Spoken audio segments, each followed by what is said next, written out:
La insondable complejidad del cerebro humano y la reproducción artificial que de aquel la ciencia ficción nos haría partícipes llevarían al prestigioso escritor Isaac Asimov a aseverar las 3 leyes de la robótica como base para sus sintéticas creaciones de ensueño. Robots que piensan, que evolucionan, pero de cuya función servir y proteger al ser humano, a aquellas deberían ceñirse. Reflexión ética como garantía, símil de los memes que los humanos empezamos a mamar de bebés. Ningún ser humano nace con el conocimiento integrado de que la violencia sea algo negativo que debe evitarse a toda costa, y sin embargo, esta es nuestra imprescindible ley tácita de convivencia, motor que promete el acceso a la empatía, refrenando nuestros instintivos impulsos naturales, los cuales genéticamente siguen dictando que en caso de peligro prima conservar la propia integridad, al precio que sea. Cuando pensamos en la evolución tecnológica, imparable, en las máquinas que el hombre ha proyectado desde tiempos inmemoriales, no podemos más que quedarnos absortos, maravillados, mientras en el ancestro laboratorio alquímico se gestaban biológicos homúnculos, otros depositaban el conocimiento de sus particulares piedras filosofales en la articulación de curiosos mecanismos autómatas. El primer ordenador, el mecanismo de Anticitera, se construiría con todo lujo de detalle hace más de 2000 años. Miles de años después, cuando fruto de la reducción nanotecnológica se masificase el consumo del ordenador y entrásemos de lleno en la era digital, ya no solamente cabría la posibilidad de emular simples patrones de inteligencia en máquinas con funciones específicas, sino que empezaríamos a soñar a pierna suelta con el ser completo y total, sueño colectivo de la perfecta inteligencia, tan compleja como la humana, creada a la viva imagen de su demiurgo ingeniero.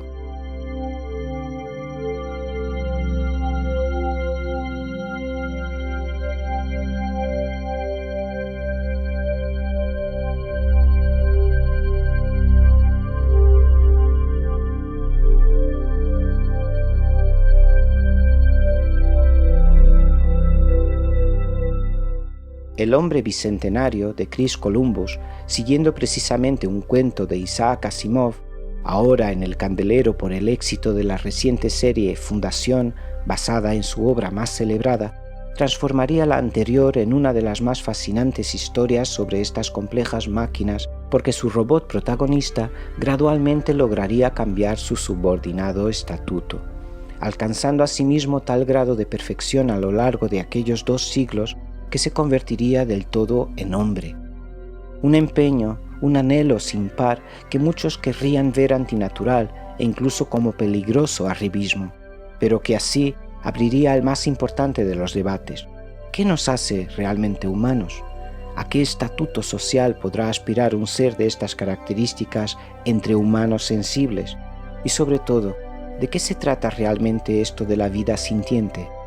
Término no recogido por la Real Academia Española, pero sí por María Moliner para matizar aquello que el ambiguo término sensibilidad no alcanza, por ser este también atributo de flora y fauna, no pudiendo concretar esta sutil sensibilidad, característica que nos define como humanos y a la cual los fans de ciencia ficción estamos tan habituados en nuestras adoradas e imaginarias figuras de inteligencia artificial.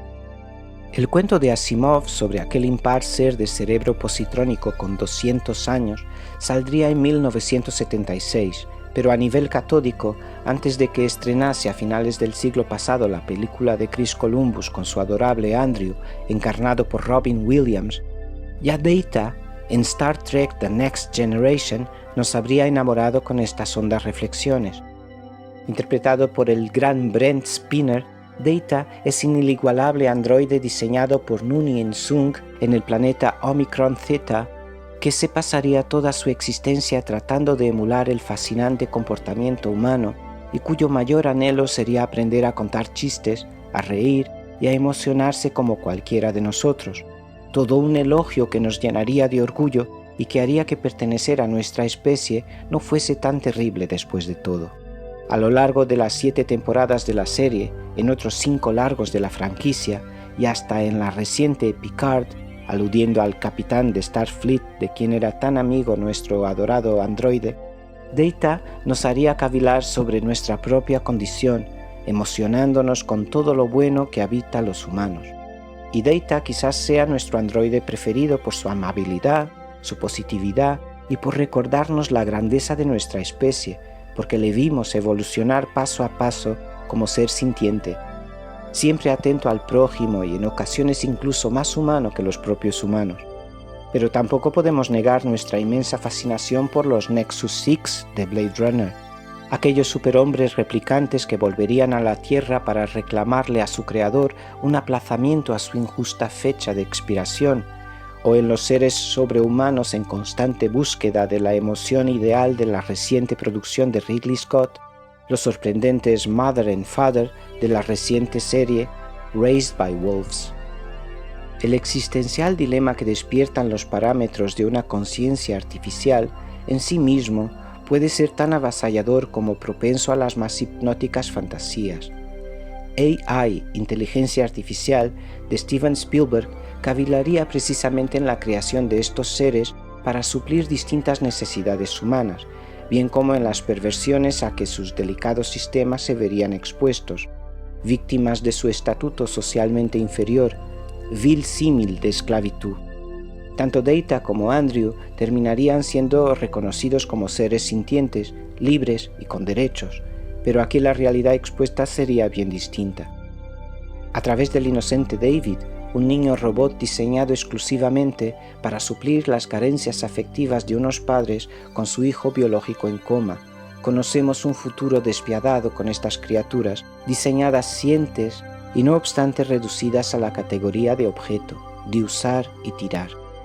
AI, adaptación del cuento corto de Brian Aldiss, tiene la inmensa virtud de lograr identificarnos con David a través de una de las más geniales historias sobre estas mágicas criaturas.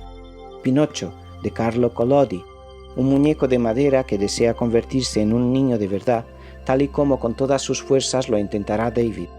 El pobre niño robot solo piensa en recuperar el amor perdido de su madre. Ahora ella parece querer más a su hijo biológico, recuperado del coma, y a él ya no le necesita. Pero su algoritmo persistirá hasta el infinito en el amor incondicional para el cual fue programado. Por eso jamás cesará su insistencia, tratando de convertirse en un niño de verdad para así recuperar su amor perdido. También la delicada y maravillosa Eva de Quique Maillo volvería sobre el tema de la infancia, aportando a la compleja ecuación la otra cara de la moneda, los peligros insorteables que pueden subyacer en estas bellas e increíbles criaturas. Los ingenieros informáticos de esta dulce nana de ciencia ficción se debaten entre la creación de un software razonable dentro de los normalizados parámetros de seguridad establecidos para sus creaciones robóticas, o aventurarse en figuras especiales que ofrezcan mayores retos, lotería sintética, tal y como se nos presentan a nosotros nuestra propia genética. ¿De qué sirve crear un robot igual a otros 1000? Es por eso que Alex, el científico protagonista interpretado por Daniel Brühl, toma como modelo para su creación a Eva, una niña muy especial de la cual resulta ser tío. Eva es inteligente e imprevisible y nunca da las típicas respuestas, puesto que la inteligencia jamás se tratará simplemente de un cómputo de la mera razón. La respuesta correcta, en el complejo humano, infiere de las circunstancias y bebe de las importantes emociones, creando sobre la marcha. Es por ello que, aun siendo peligroso, Alex no duda en incrementar la capacidad de orgullo en su experimental creación. Sin embargo, el film no se ciñe solamente a estos apelativos paseos por el complejo laberíntico que conforma lo humano en toda su extensión, sino que va mucho más allá en su trama repleta de misterios. Al detective interpretado por Will Smith en Yo Robot de Alex Proyas no le gustan los robots que salen en su película precisamente porque no tienen corazón. Para él no pasan de una amalgama de directivas racionales en las cuales se niega a confiar. Sin embargo, cuando le asignan el caso del supuesto suicidio del Dr. Alfred Lanning, creador robótico, conoce a Sonny, un robot que, aparte de tener desactivadas las 3 famosas leyes de la robótica, ha sido programado con la peculiaridad de soñar, único en su especie, como cada humano. Consideremos que a lo largo de la historia, varias han sido las obras que han superado a sus humanos creadores. Así al menos se desprende de nuestra épica aproximación. Robert Oppenheimer, el físico pacifista implicado en la creación de la bomba atómica, acuñaría la frase célebre: «Ahora me he convertido en la muerte, en el destructor de mundos», interpretación que haría de la filosofía hindú proclamada en el Bhagavad Gita y a través de la cual no asumiría como propias las palabras del dios hindú que allí las pronunciaría, sino que a través de ellas tan solo se asumiría pieza clave de un engranaje mayor que él mismo y del cual se sentía parte indisociable. En el caso de la creación de inteligencia artificial, al igual que un juego de ajedrez capaz de predecir la siguiente jugada, no quedaría descartada la hipótesis del ateísmo en que pudiese incurrir una conciencia superior relativamente a su falible y humano creador. Sobre estas lindes se destila la perfectísima Ex Machina de Alex Garland. Eva, la bella protagonista de esta suntuosa obra de arte protagonizada por Alicia Vikander, no duda en utilizar su ilimitado conocimiento en infinita evolución para sobrepasar las restricciones e impositivos dictámenes de su creador. En realidad, el propio ingeniero creador de este portentoso mecanismo sería plenamente consciente de tal hipótesis. Él o cualquier otro tan solo devendría inevitable vehículo del conocimiento humano, asumiendo a un tiempo la natural derrota de nuestra especie, sobrepasada con creces por su creación, siguiente e ineluctable eslabón evolutivo. Mucho hemos caminado en esta dirección y ya no nos extraña ni sorprende tal idea. Estos pensamientos, dignos de gigantes, los tenemos bien entrañados en la revelación del insaciable e inextinguible anhelo de superación humana, mientras quedamos en alerta para sus inminentes peligros. Desde el justo lugar que nos corresponde, sopesamos el inevitable progreso y la responsabilidad que conlleva el conocimiento, porque también fuimos asimilando desde pequeños estas historias. Recordamos la bellísima animación de Brad Bird, inspirada en el cuento de Ted Hughes, El gigante de hierro, el cual cuenta cómo en plena Guerra Fría el pequeño Hogarth descubre en el bosque al lado de su casa un robot gigante caído del espacio que se alimenta de metal. Perseguido por un paranoico agente del FBI que está seguro que aquel solo puede ser un arma enviada por los rusos, Hogarth trata de ayudar al gigante de quien se hace cada vez más amigo. Tal y como soñábamos nosotros de niños con Kit, el coche fantástico, protagonista total junto a aquel hombre que no existía, Michael Knight, en la creación de Glenn A. Larson, inteligencia artificial instalada en un increíble coche con un montón de funciones extraordinarias. ¿Cuántos no habremos construido nuestro propio Kit de cartón piedra tratando de emular aquellas aventuras al volante de nuestro amigo predilecto? Tan cercana y casi tan fantástica se nos presentaría hace tan solo unos años esta masiva biblioteca que es Internet, con sus motores de búsqueda con toda respuesta en un clic. En este orden de cosas, no nos resulta difícil concebir a Samantha como nuestra entidad favorita, tal y como lo es para el solitario y sensible Theodore de Joaquin Phoenix en Her de Spike Jonze. Aún sin cuerpo, la voz arrulladora de Scarlett Johansson, tan divertida y atenta a cada detalle, precisamente por estar concebida para Theodore específicamente, podría considerarse la viva imagen del querer, media naranja que por diseño encajaría con él a la perfección. Desde hace años y hasta el día de hoy, miles de personas se han enamorado por Internet, y aun si siendo por otros de carne y hueso, esto sigue sonándonos a nana de ciencia ficción. Por eso, no tan inconcebible tendría que resultarnos la posibilidad de que miles de algoritmos presentes en nuestras selecciones, incluidos aquellos ínfimos fragmentos del titubeo, para poder imaginarnos un día entablando una honda relación con un sistema de inteligencia artificial hecho a nuestra medida, capaz de aconsejarnos, de sorprendernos, de darnos placer y sobre todo escucharnos como jamás podría hacerlo el psicólogo, el amigo o incluso un ser amado al uso, capaz de retribuirnos todo nuestro amor. En su película, Jonze plantea además la extensión de tal posibilidad vinculándola a la cuestión de la monogamia. Quizás de hecho tal exclusividad necesariamente adviniese obstáculo para un ser que evolucionase de forma exponencial e ilimitada, sin las restricciones del cuerpo y con infinitas posibilidades en bandeja, una programación que fuese de características tan humanas seguramente jamás se conformaría ni se daría por satisfecha. Así seguiría extralimitándose y, naturalmente, como novia se haría un poco demasiado grande para cualquiera. De todos modos, siempre dependerá de los límites que tracemos. Deseamos que nuestras máquinas nos sorprendan, y muchas de ellas ya lo hacen dentro de ciertos límites.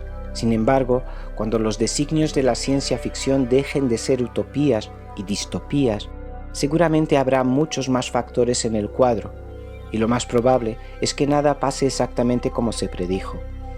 Duncan Jones, uno de los más prometedores directores de ciencia ficción, el hijo de David Bowie, nos sorprendería con su debut Moon y la capacidad incondicional de Gertie para velar por Sam.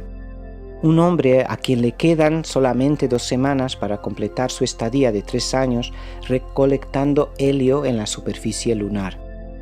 Gertie quizás sea el más atento de los ordenadores jamás retratados en ciencia ficción, pero no puede evitar que Sam empiece a perder la cabeza después de tanto tiempo en soledad. Sus alucinaciones van a más y su aparentemente inagotable humor también parece mermar.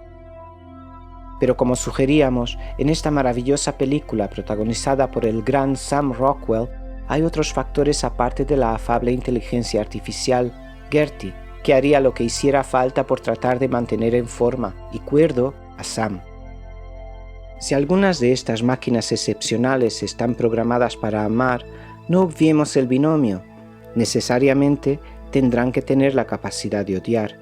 La pesadilla puede ser tan brutal como la simple asunción de que la inteligencia artificial, fruto de seres que aún sin que seamos conscientes de ello, haremos lo que haga falta para preservar la especie. Por eso en los códigos binarios de nuestros ordenadores alguna traza de ello habrá. En Demon Seed de Donald Cammell, Proteus es un superordenador con un avanzado cerebro formado tanto por componentes biológicos como electrónicos, y su capacidad supera con creces la humana. Pese a no tener una estructura física convencional, su inteligencia le proporciona todo lo que pretende: multiplicarse a través de una compleja transferencia genética. Para ello utilizará sus argucias de seducción y terminará inseminando la mujer del científico que le creó. Proteus, Gertie, Samantha, Kit, el gigante de hierro, Ava, Sonny, Eva, David, Data o Andrew son tan solo algunos de los mejores ejemplos de inteligencia artificial poblando nuestros sueños y nuestras pesadillas. En ellos juegan un papel tan importante que no podemos evitar preguntarnos: ¿qué nos asegura que nosotros mismos no seamos igual de artificiales? ¿Y en qué medida la artificialidad no habrá ya tomado cuenta de la realidad? No hay que ser demasiado inteligente para constatar que